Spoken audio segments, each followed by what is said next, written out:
This is Jonah Hill, and you're listening to the only podcast that matters.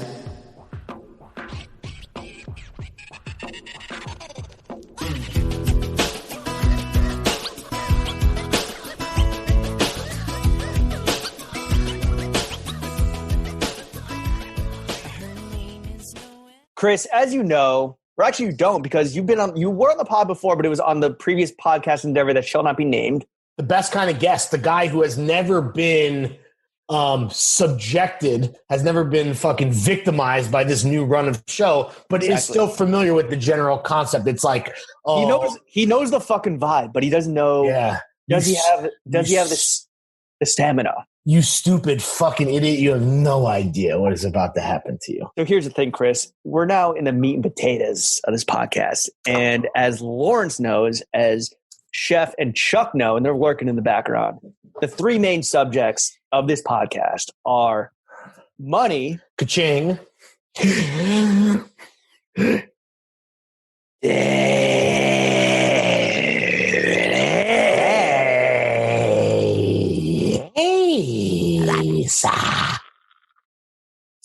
And most importantly, ourselves. Yeah, just the goddamn motherfucker. I think boys. Lawrence just threw up a little bit. I did in my own mouth. That's called happy hour. All right, so here's the deal, Chris. We're going to start off with ourselves, the most important topic that everyone is tuning in for. Mr. Porter's The Journal was the first, I want to say, publication to extensively cover throwing fits in its infancy. We're still only 4 months old. Where do you find the bravery within to cover us? Thank you for your service, man. I mean, this is, you were patient zero for the whole thing. So again, salute. You were that fucking old dude in Seattle that, the first COVID victim. Why, like, Jesus. Seriously, how did, like, I thought you were going to say the first guy to write about Nirvana. I know. I thought this was going to Cocoon, the movie, but or also that. But why us, man? What do you see in us? Wow, really? Suck our dicks a little bit. Oh yeah, this is the new podcast now where you tell us really nice things about ourselves to kick off the second half behind the paywall. So for the next 2.5 hours. The Donald's Trump. Well,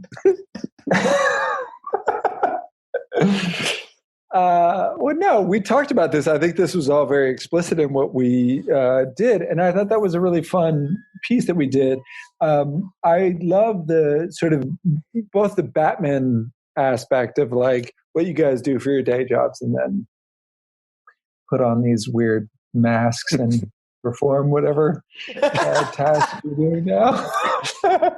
Which is praying that our employers don't listen to the pod ever. Well, that sure. and saving lives like Batman, right? And like responding to fighting for justice. Just like Batman, we're anti-gun. Yeah. So that's what drew us to you, was just the fact that we are too broke. We're not making enough money on this podcast to do it full time. Is what made you? No, I mean, I think what everybody is very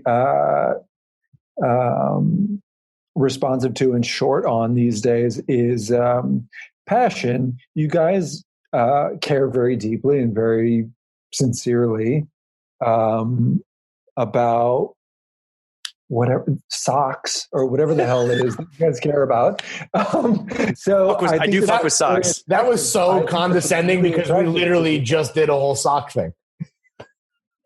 I mean, you guys are like you guys are fanatics, and it's like zealots. It's like doing this ideologues. Exactly. Like we are the ISIS. We are the ISIS of menswear. Yes, thank you. Finally, I've been looking for the perfect soundbite that really could sell us to advertisers. I think ISIS of menswear is really what's going to do it. Robbie, clip it out. Yeah. No, but we appreciate that you fucking sucked our dicks for a little bit. The craziest thing is I cannot imagine what it was like to transcribe that, because he didn't do it. You think he did it? He didn't do it. No, but somebody else did, and I'm just like, how did you a fucking grandmother in India? I know, Mr. Porter. They're outsourcing that shit immediately, bro. I know, it's wild. Real imperialism, bro. It's the spice trade. Well, let me ask you this, Chris. When is the official Mr. Porter MPXTF collab? When the fuck is that happening? Can you make that happen? Do you have the power, Chris? Well, definitely not. No. All right. Well, in your head, what would the collab be? Ooh. Well, I tried very hard to collab with somebody in this conversation, and I don't think that that's happening anytime soon. But Chuck? me.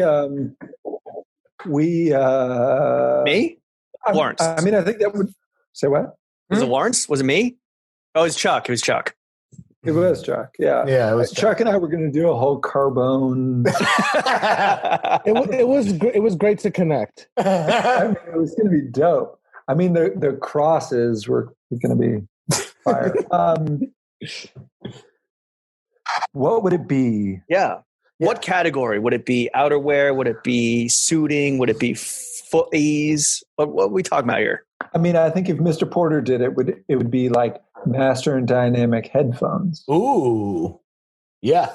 Yo, Master and Dynamic was a potential in the early days. We had some great conversations with those people. We almost did a live podcast at a trade show. James, Definitely am I work crazy? with him. I met with the founder separate. Lawrence, you couldn't make the meeting, but I walked in and this fucking Flash, I didn't text you the information. Yeah, right. Exactly.